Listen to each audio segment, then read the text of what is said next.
보시기에 좋았더라. 시편 73편 말씀으로 오늘도 하나님을 경험으로 알기 원합니다.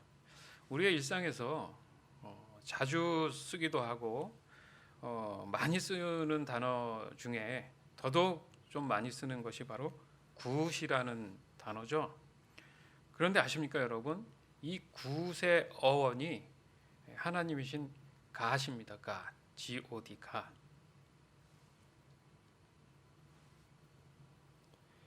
굿은 하나님이라는 말인 갓과 어원이 같다고 볼 수 있습니다. Good morning의 원뜻은 God morning, 즉 하나님께서 이 아침을 도와주십시오 라고 할 수 있고, 굿바이의 원뜻은 하나님께서 당신과 같이 하여 주시기를 비옵니다. God be with you 입니다. 그러니까 굿을 쓸 때는 어떤 것이든 만족할 만한 결과라든지 현재 좋은 일에 대해서 진행이 된다든가 또 소망을 할 때 항상 쓴단 말이죠. 한국말도 마찬가지로 만족을 하는 일들에 대해서 좋다, 잘하고 있다, 좋아질 것이다, 뭐 이런 말들을 쓰지 않습니까? 따라서 우리의 일상에서는 하나님을 믿던 안 믿던 우리의 언어나 그런 표현들 안에는 자연스럽게 하나님을 대화 속에서 우리가 일반적으로 쓰고 있는 경우들이 상당히 사실은 많아요. 이는 하나님이 창조주이시고 또 모든 것의 주인이 되신다는 고백이고 인정한다는 의미가 되는 것입니다. 즉 언제나 사람들은 하나님을 부르고 있다라는 거죠. 그리고 하나님을 부른다는 것은 가장 최상의 상태인 그 만족할 만한 그 것들에 대해서 자연스럽게 표현하게 되는 거예요. 바로 이 모든 것이 하나님이 함께 하시기 때문이라는 것과 하나님이 창조하신 그 기준에 맞다는 것을 우리가 은연중에 인정하고 있다라는 겁니다. 거기에 굿은 선하다는 의미까지 가지고 있어요. 여기서 선하다는 것은 올바르다, 착하다, 도덕적인 기준에 맞다라는 사전적 의미가 있습니다. 즉 어떤 기준에 있는데 그 기준에 의해서 그 기준 안에 들어간다, 그 범위 안에 들어간다는 의미가 되는 거예요. 따라서 여러분들 아침에 인사하는 굿모닝 있지 않습니까? 그것은 내 감정에 의한 게 아니고요. 하나님을 먼저 인정하는 첫 타임과 첫 시간이 되는 거예요. 그 다음에 굿바이도 마찬가지라는 거죠. 처음과 끝, 곧 하나님이시잖아요.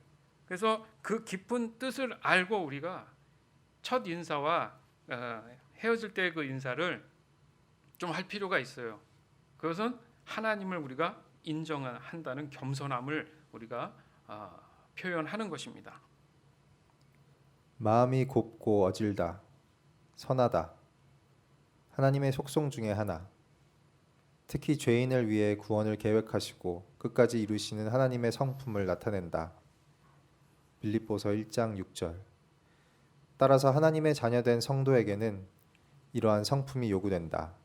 마태복음 5장 16절. 선을 보라. 그러니까 하나님의 자녀된 성도에게도 이러한 성품을 요구하신다는 것은 하나님의 성품의 그 기준에 맞도록 창조가 되었다라는 얘기입니다. 다시 말해서 모든 창조는 하나님의 뜻에 의해서 그 기준이 생겨난 것이라는 의미예요. 그러니까 어떤 것이든 그 기준에 따라서 만들어졌다는 얘기인데, 그래서 그 기준을 잘 지킬 때 가장 이상적인 모습으로 그 가치를 인정받을 수 있다라는 겁니다. 좀 더 쉬운 예를 들면 우리가 즐겨 먹는 라면 있지 않습니까? 그리고 늘 우리가 또 항상 함께 먹는 밥이 있어요. 근데 가장 신경 써야 될 문제가 뭐죠? 물의 양입니다. 그렇죠? 물 양에 따라서 그 맛이 달라지잖아요. 그래서 물 양을 잘 조절하면 어떻게 돼요? 와, 참 오늘은 맛있다. 이렇게 그 맛이 좋다. 이렇게 표현하지 않습니까? 즉 사람이나 모든 창조의 세계의 것들은 어떤 만족할 만한 좋은 어떤 최고의 수준들이 있다라는 거예요. 그 상태가 유지가 돼야 가장 이상적이라는 얘기입니다. 그러나 그 기준에서 벗어나면 어떻게 돼요? 불만족스러운 그런 상태가 돼 버립니다. 그걸 바로 우리가 죄라고 하는 거예요. 따라서 하나님의 구원하심은 하나님의 그 만족스러운 그 기준까지 이루도록 인도하시는 은혜인 것입니다. 그 이유가 바로 사람에게 있어서 가장 살기 좋은 상태이기 때문에 그렇다는 얘기예요. 거기서 느껴지는 결과가 뭡니까? 우리가 얘기하죠. 행복하다. 그래서 하나님의 기준 안에 들어간 상태가 되어야지만이 가장 복된 상태가 된다고 말하는 겁니다. 그렇기 때문에 죄된 세상에서의 이 행복의 기준을 찾을 수가 없다고 얘기하는 거예요. 왜냐하면 죄된 이 세상은 하나님이 함께 하시지 않기 때문이에요. 모든 것의 가장 복된 상태는 하나님의 기준 안에 들어가야만 한다. 하지만 하나님을 인정하지 않은 상태에서는 불가능하기 때문에 아무리 애를 써도 그 기준에 다다를 수 없다라는 겁니다. 그 결과 현실적으로 그 한계를 뛰어넘지 못하고 고달픔의 지속이 온다는 거죠. 결국 무슨 말이에요? 하나님의 그 기준을 인정하지 않기 때문에 그렇게 된다 이겁니다. 즉 자신의 기준으로 그 한계를 해석하고 받아들이기 때문에 그 자리에서 벗어나지 못하게 되는 것은 당연한 결과일 수도 있어요. 따라서 말씀이신 하나님이 우리에게 주시는 참 소망은 하나님이 보시기에 좋으신 그 원래의 상태로 사람을 회복시켜 주시는 그 은혜를 믿음으로 받아들이고 순종하는 것이 답이다. 우리가 맨날 그 말씀을 우리가 강조하고 이게 바로 우리의 지금 현재의 현실이다 이렇게 고백을 하게 되는 겁니다. 사실 하나님이 보시기에 좋은 상태에 대한 것은요, 이미 창세기 1장 이 땅을 지으시는 그 모습 속에 분명히 먼저 언급하고 계세요. 창세기 1장 31절. 하나님이 손수 만드신 모든 것을 보시니 보시기에 참 좋았다. 저녁이 되고 아침이 되니 엿새 날이 지났다. 아멘. 그러니까 하나님은 하루하루 창조하시면서 그때마다 보시기에 좋았다라고 이렇게 말씀하세요. 그리고 모든 것을 만드시는 마지막 끝에 참 좋았다 이렇게 강조하십니다. 이것은 하나님이 의도하신 그 뜻대로 완벽하게 만족스럽게 만드셨다라는 표현이에요. 즉 보시기에 참 좋으신 것은 사람이 잘 살 수 있는 그 환경과 조건을 하나님의 기준으로 만들었다는 얘기입니다. 그것을 다른 말로 하니까 하나님은 선하신 분이다 이렇게 표현을 하는 거예요. 우리가 잘 알지만 구약은 히브리어로 쓰여진 책이잖아요. 그래서 그 원어에 보면 이 좋았다 이 단어가 토브라는 단어가 나옵니다. 토브. 그러니까 이 토브는 그 좋다는 얘기죠. 선하다, 만족할 만하다라는 등의 뜻을 가지고 있어요. 그 중에서 가장 적합한 번역이고 뜻은 바로 선하다라는 의미예요. 선하다. 그렇게 본다면 하나님이 보시기에 좋았다라는 것은 정확한 해석을 보면 하나님 보시기에 선하다 이렇게 번역을 할 수 있습니다. 하나님이 보시기에 선하다. 따라서 우리의 믿음으로 고백하는 선에 대한 이 의미는 결국 하나님이 우리를 창조하신 의도 그대로 만족할 만한 상태를 회복시켜 주시는 것에 대한 우리는 감사가 되어야 된다는 얘기예요. 볼까요? 신명기 10장 13절. 당신들이 행복하게 살도록 내가 오늘 당신들에게 명하는 주 당신들의 하나님의 명령과 규례를 지키는 일이 아니겠습니까? 아멘. 우리에게 가장 지금 소망하는 게 뭡니까? 행복하게 살도록. 행복하게 사는 것을 어떻게 하면 할 수 있을까가 늘 우리에게는 그렇죠? 늘 고민이잖아요. 그래서 여기서 행복하게 살 수 있도록 한다는 이 의미가 바로 토부와 동일한 단어를 쓰고 있다는 거예요. 그러기 위해서 어떻게 해야 되느냐? 그 회복이 있기 위해서는 하나님의 명령과 규례를 지켜라. 지켜야 되지 않습니까? 그 말이 뭐냐면 하나님이 처음 만들었던 가장 이상적인 그 모습으로 우리가 돌아가야 되지 않겠습니까? 그러기 위해선 그 기준이 어디 있습니까? 하나님의 명령과 규례에 있습니다.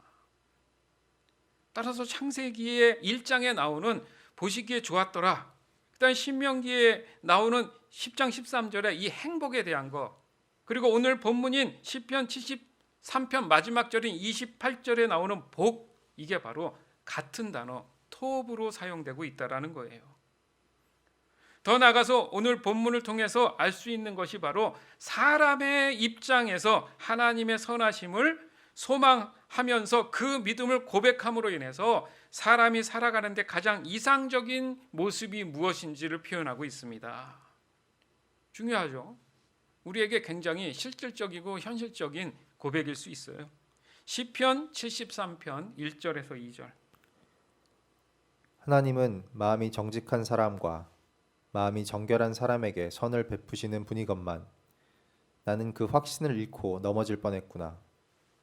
그 믿음을 버리고 미끄러질 뻔했구나. 아멘. 보세요. 하나님이 선을 베푸시려고 하는데 그 조건이 생겼어요. 죄 때문에 그 조건이 생겼다는 얘기죠. 즉 하나님의 토부에 합당한 기준 안에 들어와야지 된다는 거죠.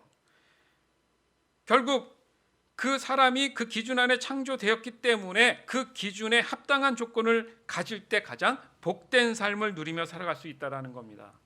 바로 그 기준이 뭐라고 얘기해요? 마음이 정직해야 한다. 마음이 정결해야 된다. 자, 여기서 중요한 게 정직, 정결일 수 있는데 더 중요한 게 뭡니까? 무엇이? 마음이. 그렇죠? 보이는 것은 거짓이 있을 수 있어요. 그러나 사람의 마음에 그 진심이 있지 않습니까? 진심, 진짜 본심이 있다라는 얘기예요. 따라서 정직과 이 정결은 하나님의 선하신 뜻 그대로 되어 있는 상태라고 말씀하시는 겁니다. 정해진 곳이죠. 하나님이 그 정결함을 유지할 수 있는 하나님의 가장 이상적인 상태가 돼야 된다는 얘기잖아요. 창세기 1장에서도 보면 각각의 날에 하나님이 보시기에 좋았다라고 하시는 그 상태 그대로 되었다고 말씀하세요. 그대로 되었다. 그대로. 그만큼 정직은 있는 그대로 솔직해야 되는 거잖아요. 거짓이 있어서는 안 됩니다. 그런 상태가 유지가 돼야 되는 거예요. 이것이 가능한 것이 바로 하나님이 그 사람의 마음을 만드신 상태 그대로 그 마음으로 하나님을 인정하고 있게 되었을 때 가능하다는 얘기입니다. 그렇게 이어지는 것이 바로 정결이에요. 어떻게 보면 죄에서 구분된 상태를 표현할 때 정결이라고 할 수 있죠. 즉 구원함을 받은 사람이라면 하나님의 선하신 그 뜻 그대로 순종하고 있는 상태를 말하는 겁니다. 그러나 죄악된 세상에서 살아간다는 것이 이 정직과 이 정결함을 유지하는 게 만만치 않잖아요. 즉 보여지는 이 현실에 대해 수많은 이 타협들의 마음이 우리가 흔들릴 수 있다는 얘기입니다. 오늘 본문의 이 시편의 시인도 그런 고백을 해요. 나는 그 확신을 잃고 넘어질 뻔했구나. 그 확신을 잃어버리고 하나님을 인정하고 하나님의 살아계심과 하나님의 뜻에 의해서 그 기준 안에 있었던 것을 그 확신을 잃어버리고 넘어질 뻔했구나. 그 믿음을 버리고 미끄러질 뻔했구나. 왜 이런 일들이 일어나는지에 대한 고백 또한 이 시인은 합니다. 이 또한 우리가 상당히 공감할 수 있는 거예요. 한번 우리가 집중해서 듣고 보겠습니다. 시편 73편 3절에서 16절. 그것은 내가 거만한 자를 시샘하고 악인들이 누리는 평안을 부러워했기 때문이다. 그들은 죽을 때에도 고통이 없으며 몸은 멀쩡하고 윤기까지 흐른다. 사람들이 흥이들 당하는 그런 고통이 그들에게는 없으며 사람들이 의뢰당하는 재앙도 그들에게는 아예 가까이 가지 않는다. 오만은 그들의 목걸이요 폭력은 그들의 나돌이웃이다. 그들은 피둥피둥 살이 쪄서 거만하게 눈을 치켜뜨고 다니며 마음에는 헛된 상상이 가득하며 언제나 남을 비웃으며 악의의 참말을 쏘아붙이고 거만한 모습으로 포근하기를 즐긴다. 입으로는 하늘을 비방하고 혀로는 땅을 휩쓸고 다닌다. 하나님의 백성마저도 그들에게 홀려서 물을 들이키듯 그들이 하는 말을 그대로 받아들여 덩달아 말한다. 하나님인들 어떻게 알 수 있으랴? 가장 높으신 분이라고 무엇이든 다 알 수가 있으랴? 하고 말한다. 그런데 놀랍게도 그들은 모두가 악인인데도 신세가 언제나 편하고 재산은 늘어만 가는구나. 이렇다면 내가 깨끗한 마음으로 살아온 것과 내 손으로 죄를 짓지 않고 깨끗하게 살아온 것이 허사라는 말인가? 하나님, 주님께서는 온종일 나를 괴롭히셨으며 아침마다 나를 벌하셨습니다. 나도 그들처럼 살아야지 하고 말했다면 나는 주님의 자녀들을 배신하는 일을 하였을 것입니다. 내가 이 얽힌 문제를 풀어보려고 깊이 생각해 보았으나 그것은 내가 풀기에는 너무나 어려운 문제였습니다. 네. 자, 믿음이 흔들리는 이유가 지금 설명이 돼 있잖아요. 그것은 뭡니까? 내가 거만한 자를 시샘했다, 부러워했다는 얘기죠. 어떻게 하면 나도 좀 저런 위치나 저런 부를 누리며 살 수 있을까? 그렇죠? 분명히 악인들인데도 불구하고 이게 무슨 말이에요? 불법을 자행하고 나쁜 짓을 일삼는 그들이 누리는 평안을 부러워했다. 그러니까 보여지는 일반적인 삶에서 누리고 사는 그것들에 대해서 마음에 부러움을 느꼈다 이겁니다. 그러면서 덩달아 하는 말이 아이고 하나님인들 어떻게 알 수 있겠습니까? 하나님이 계시면 저 사람들이 저럴 수 없죠. 이런 말들 하잖아요. 가장 높으신 분이라고 완벽할 수 있겠습니까? 이런 말이에요. 아니면 또 이런 시험에 들죠. 상처를 받아서 이런 시험에 드는 거예요. 내가 깨끗한 마음으로 살아온 것과 내 손으로 죄를 짓지 않고 깨끗하게 살아온 게 아무것도 아닌가? 괜히 이렇게 살았나? 왜 나만 착한 거야? 왜 나만 하나님 믿으면서 그런 것들을 지켜야 돼? 그러면서 하죠. 나는 그들처럼 살아야지. 위험한 거죠. 그래서 어떻게 고백을 합니까? 내가 이 얽힌 문제를 풀어보려고 깊이 계속 생각해 보았으나 답이 없다는 거죠. 내가 풀기에는 너무나 어려운 문제다. 이것이 지금 우리 마음 안에서 늘 갈등을 유발하는 게 아닐까도 싶어요. 아니요, 그렇게 갈등을 유발하고 있지요. 그렇죠? 왜요? 그들은 모두가 악인인데도 신세가 언제나 편하대잖아요. 재산은 늘어가고 그런 모습을 보면서 그것이 성공이라고 우리가 자꾸 기준을 옮기고 바꾼다는 거죠. 하나님의 기준에서 세상의 기준으로 자꾸 내 마음이 움직여 간다는 얘기입니다. 분명히 하나님의 선하신 뜻을 따라 살려고 했는데 늘 마음에 세상을 향하려는 이 욕망이 자꾸 꿈틀꿈틀 일어나 올라오려고 한다는 거죠. 즉 결국 나도 그 사람들처럼 살아야 되지 않겠어? 라는 이 어리석음에 빠지기 시작할 수 있다라는 겁니다. 지금도 수많은 사람들이 이 어설픈 믿음으로 이도저도 아닌 상태에서 늘 마음이 편치 않음으로 살아가고 있어요. 맞습니다. 내가 하나님일 수 없잖아요. 그런데 믿음 하나 굳건히 잡지 못해서 내게 펼쳐진 이 얽매인 문제들을 스스로 풀 수 있다라고 착각한다는 것은 어리석음이죠. 불가능한 일입니다. 그러나 오늘 본문의 시인은 그 해답을 분명히 찾았어요. 즉 하나님의 선하심을 구하게 된 거죠. 다시 말해서 하나님의 선하심을 구할 수 있는 기회가 있음을 깨달았다는 거예요. 아무리 찾아봐도 없었다. 나는 그것을 풀 만한 그럴 능력이 없었다. 너무 어려운 문제였다 해서 좌절하고 낭망했었는데 길이 있었구나. 기회가 있었구나. 이것을 깨달았다는 거죠. 너무나 중요한 깨달음입니다. 믿음이 온전하지 않고서는 그 마음이 하나님께 온전할 수 없다라는 거예요. 그러나 오늘 말씀을 통해서 다시금 그 믿음이 굳건해질 수 있습니다. 그래서 말씀이 우리에게 있는 거예요. 말씀이 곧 하나님이시니까. 그래서 이 시인이 그 깨달음을 얻었던 것처럼 우리 모두도 하나님의 선하심을 경험할 수 있는 거고, 이 시인처럼 노래할 수 있는 거고 찬양할 수 있는 겁니다. 그 경험 또한 우리에게는 실제적인 현실이라는 거예요. 그래서 오늘 말씀 한번 잘 듣고 보시길 원합니다. 시편 73편 17절에서 28절. 그러나 마침내 하나님의 성소에 들어가서야 악한 자들의 종말이 어떻게 되리라는 것을 깨닫게 되었습니다. 주님께서 그들을 미끄러운 곳에 세우시며 거기에서 넘어져서 멸망에 이르게 하십니다. 그들이 갑자기 놀라운 일을 당하고 공포에 떨면서 자취를 감추며 마침내 끝장을 맞이합니다. 아침이 되어서 일어나면 악몽이 다 사라져 없어지듯이 주님께서 깨어나실 때에 그들은 한낱 꿈처럼 자취도 없이 사라집니다. 나의 가슴이 쓰리고 심장이 찔린 듯이 아파도 나는 우둔하여 아무것도 몰랐습니다. 나는 다만 주님 앞에 있는 한 마리 짐승이었습니다. 그러나 나는 늘 주님과 함께 있으므로 주님께서 내 오른손을 붙잡아 주십니다. 주님의 교훈으로 나를 인도해 주시고 마침내 나를 주님의 영광에 참여시켜 주실 줄 믿습니다.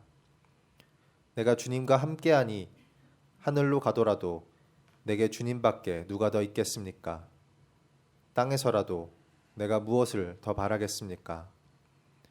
내 몸과 마음이 다 시들어가도 하나님은 언제나 내 마음의 든든한 반석이시오 내가 받을 몫의 전부이십니다. 주님을 멀리하는 사람은 망할 것입니다. 주님 앞에서 정절을 벌이는 사람은 주님께서 멸하실 것입니다. 하나님께 가까이 있는 것이 나에게 복이니 내가 주 하나님을 나의 피난처로 삼고 주님께서 이루신 모든 일들을 전파하렵니다. 아멘. 지난주에도 말씀드렸지만 사람이 에덴 동산에서 쫓겨났다는 의미는 일반적인 다른 자연계의 생명체와 같은 존재로 돼버렸다는 의미가 큰 거예요. 그래서 오늘 시인도 그냥 자신이 그냥 동물이었다. 그러니까 하나님과의 어떤 관계가 깨짐으로 인해서 그냥 일반적인 자연계가 되는 거예요. 어떠한 특혜도 어떠한 하나님의 은혜도 거기에 있지 않으면 사람이 아닌 거예요. 이게 중요한 겁니다. 그러나 이 시인이 깨달은 게 뭐예요? 하나님이 계신 하나님의 성소에 들어가는 것, 이게 해답이었다는 거죠. 이게 삶의 우선순위였다는 거예요. 그러면 하나님이 계신 그 하나님의 성소가 어디입니까? 어디 있을까요? 어디로 가면 찾을 수 있을까요? 그것은 특정한 장소를 의미하는 게 아니에요. 지금 내 마음이 온전히 하나님을 향하고 있는지가 지금 중요한 겁니다. 과연 그러고 있습니까? 내 마음은 지금 어디에 두고 있습니까? 무엇을 더 신뢰하고 무엇을 믿고 있습니까? 즉 언제 어디서나 하나님이 함께하고 계신다는 것에 대한 확신을 얘기하는 거예요. 확신, 분명함, 정직, 정결함.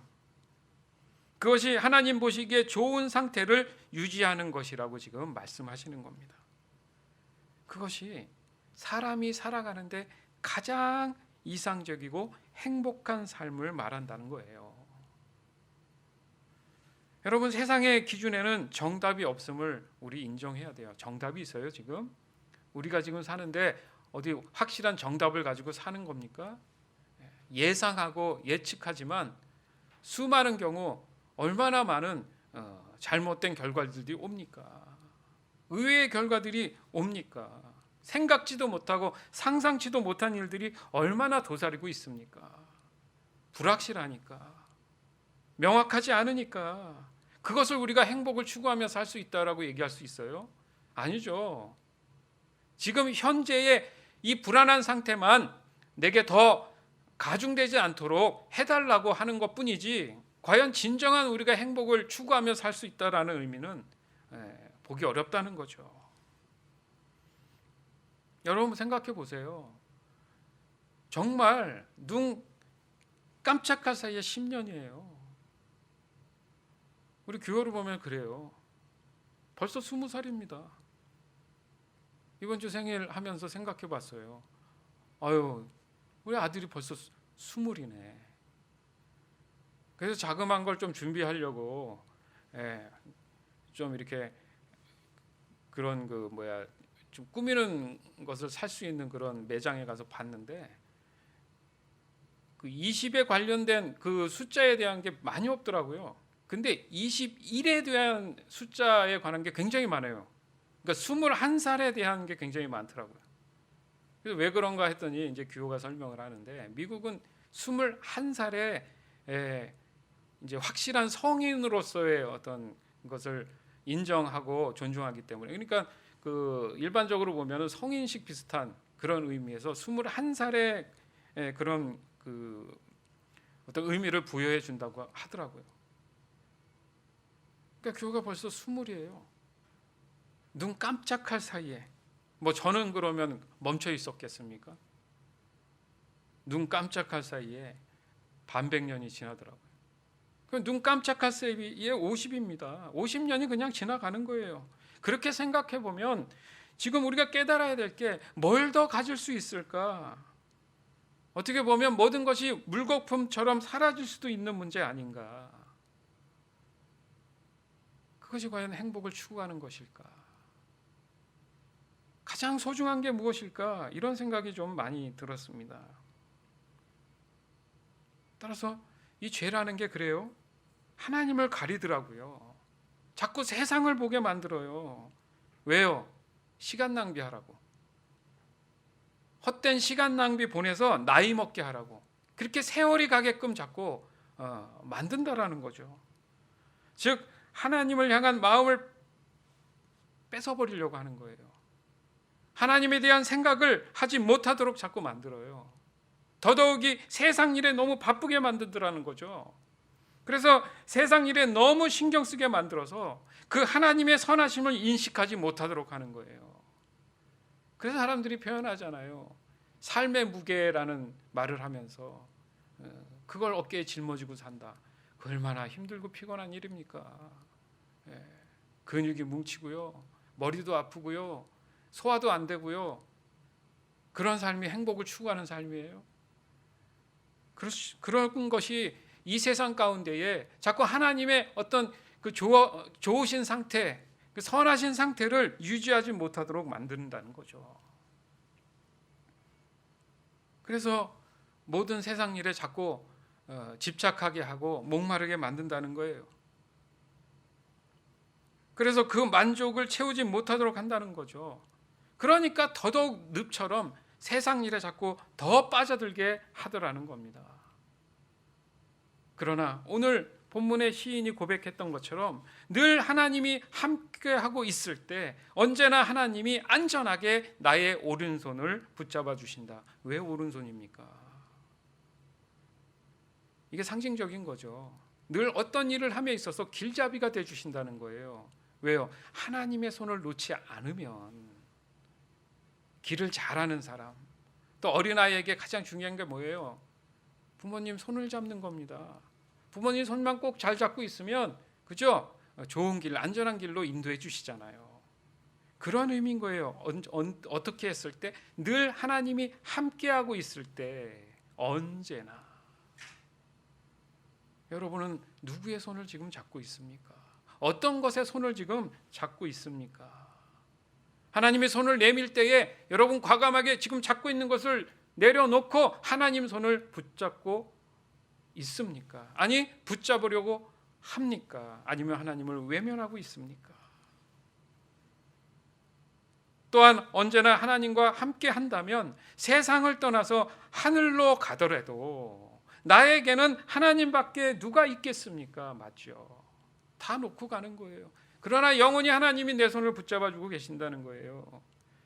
그러니 땅에서라도 내가 무엇을 더 바라겠습니까? 무엇을 더 바라겠습니까? 내 몸과 마음이 더 나이 들어서 이제 하나님이 나를 부르시는 그날까지 언제나 내 마음에 든든한 반석이 되셔서 내가 언젠가 받을 그 몫의 전부를 하나님께서 내게 주시지 않겠습니까? 그게 가장 선하신 하나님의 뜻에 의한 가장 이상적인 복된 삶이라는 거예요. 따라서 하나님을 멀리하는 사람은 어떻게 된다고요? 망한다. 자, 망한다는 게 별로 썩 기분 좋지 않은 말이잖아요. 예, 모든 게 다 끝났다는 얘기예요. 얼마나 슬픈 일입니까? 그리고 하나님 앞에서 이 믿음과 소망을 버리는 사람들은 하나님께서 나중에 심판하신다. 어리석은 거죠. 그러나 하나님께 가까이 하는 것은 나에게 복이니 내가 주 하나님을 나의 피난처로 삼고 세상에 마음을 두지 않고 도리어 하나님이 이루시는 그 일들을, 그 모든 일들을 불쌍한 죽어가는 영혼들을 향해서 나는 전할 것입니다. 오늘 본문의 시인이 지금 하나님을 이렇게 찬양하고 있어요. 사랑하는 여러분, 하나님이 우리를 창조하시면서 보시기에 좋은 상태 그대로 만드셨어요.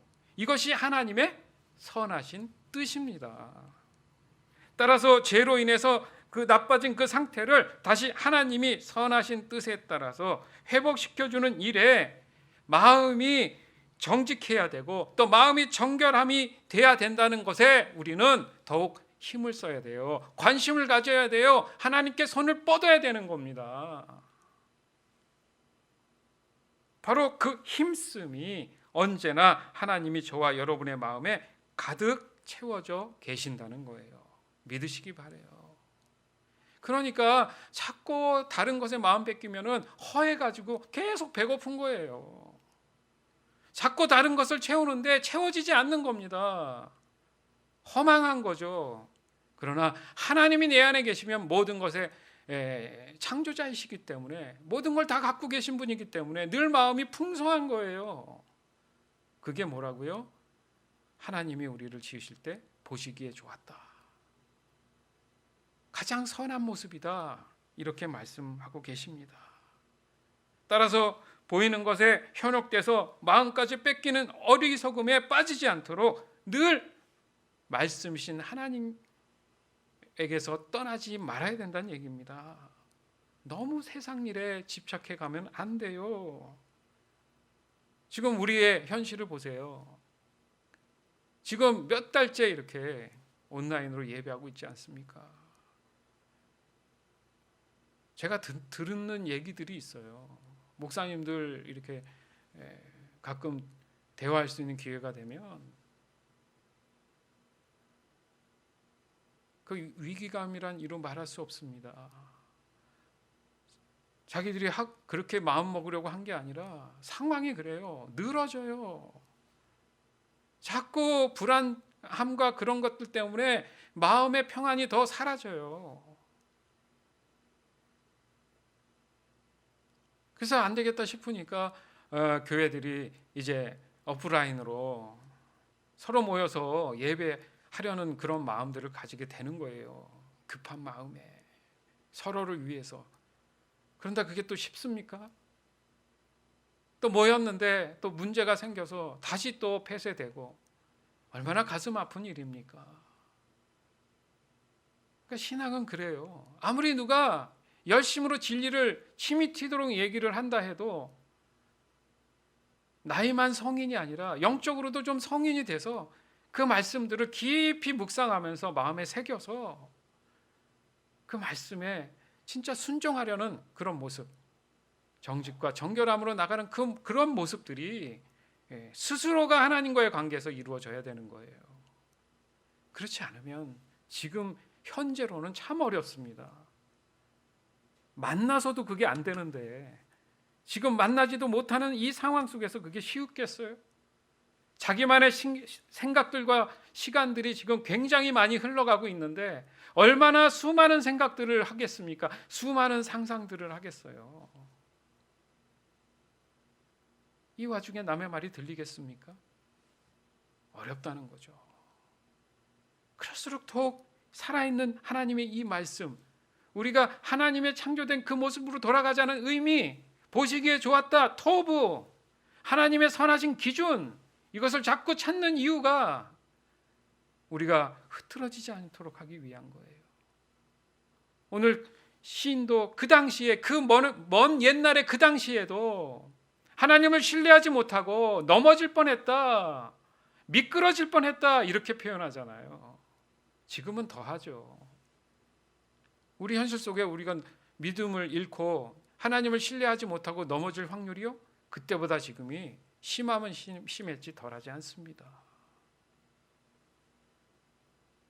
그런 마음의 여유가 있어야지 상대방에게도 좀 또 배려도 하고 여유를 가지고 좀 다독거려 줄 수 있는 거예요. 그런데요, 사회적으로 불안하고 이런 일들이 사람들 마음을 위축하게 하니까 어떻게 돼요? 마음들이 좁아져요. 그러니까 다 신경질적이고 짜증이 날 수밖에 없을 수도 있습니다. 어떻게 보면 그것은 우리가 그리스도인답지 못한 모습일 수 있어요. 더 여유를 가지고 더 다른 사람을 배려할 수 있는 그런 힘은 어디 있느냐? 이 시인의 고백처럼 나는 그 해답을 찾지 못했다. 그러나 하나님이 계신 성소에 들어간다면 내 마음 안에 하나님이 늘 함께 하심을 믿고 그러기 위해서 어떻게 말씀이신 하나님과 늘 함께 한다는 생각. 그래서 그나마 그것을 좀 붙잡으려고 하는 게 주중에 우리가 통독하는 이유, 필사하는 이유. 어느 순간부터는 우리가 새벽 예배 화요일 목요일 하는 것도 나눔하기 위해서 또 우리 리더들과 제가 또 그것을 녹음해서 그 말씀에 대한 그 나눔을 올리잖아요. 서로를 위한 거예요, 그건. 왜요? 지금 이 상황 속에서 믿음 잃지 말라고, 더 하나님을 바라보라고, 하나님의 선하신 뜻에 우리가 그 기준에 맞도록 살아가기 위해서 애쓰는 거죠. 제자훈련을 왜 합니까? 우린 성경 공부를 하는 게 아니에요. 삶을 배우는 거예요. 진짜 행복한 삶, 토부, 하나님의 기준에 맞는 삶. 왜요? 그렇게 사람을 이상적으로 만들었고 가장 잘 살도록 만든 그 상태를 우리가 깨닫고 유지하기 위해서. 그리고 일주일에 한 번 이 주일 예배에 대한 사모함, 형식적인 종교적 예배가 아니라 이 예배를 통해서 온전히 하나님이 내 삶의 주관자이심을 인정하는 거. 그러니까 어떻게 보면 그래요. 각자 들으시는 곳에서 미리미리 아침에 준비해서 뭐 책상에 앉든가 해서 옷을 좀 정결하게 깨끗하게 입고 그런 좋은 자세로 임하는 것 또한 의미가 있습니다. 사람이 그래요. 이 옷을 입고 이렇게 하는 것에 따라서 사람들이 마음의 어떤 그 집중력도 분명히 달라져요.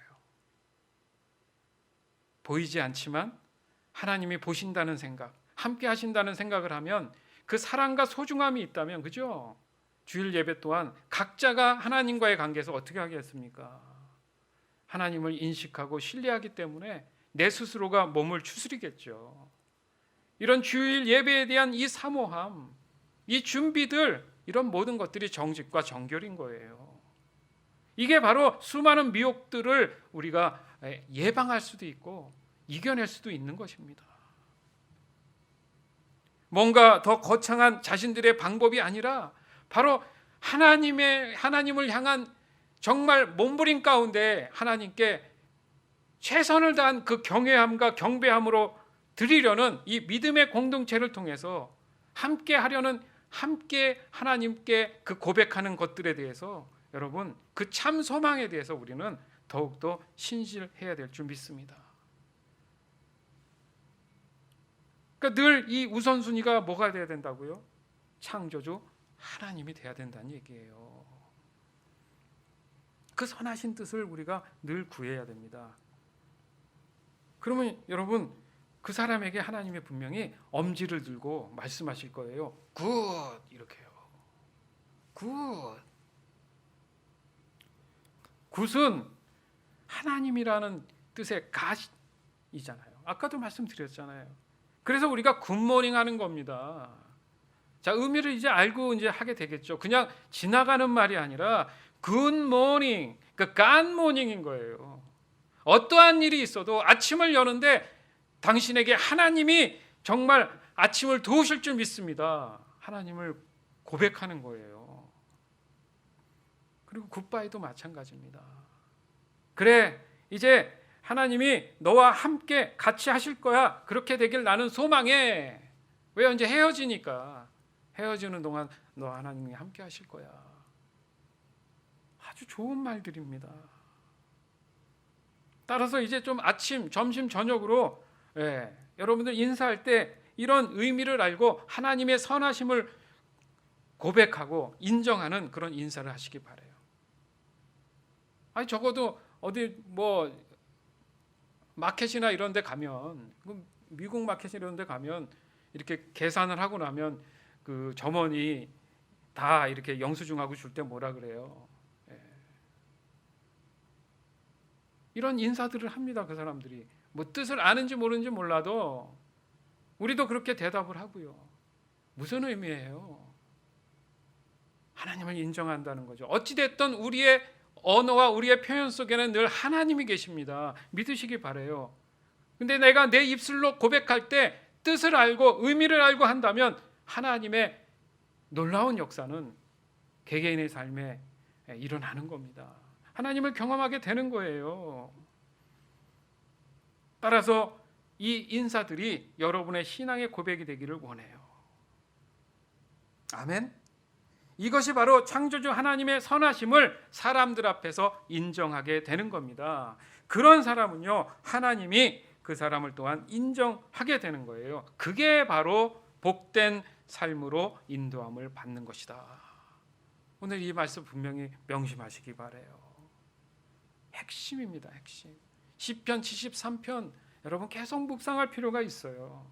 그리고 함께 나눈 오늘 말씀 또한 반복해서 묵상하시기 바랍니다. 이게 지금 우리가 살아가는데 열쇠와도 같은 겁니다. 열리지 않는, 세상에는 있지 않은 이 열쇠가 바로 이 시편 73편이 우리 삶의 열쇠인 거예요. 아멘. 그래서 하나님이 보시기에 좋으신 그런 상태로 늘 우리가 칭찬받는 이 교회와 저와 여러분이 되기를 주 예수 그리스도의 이름으로 이 시간 간절히 축원합니다. 아멘.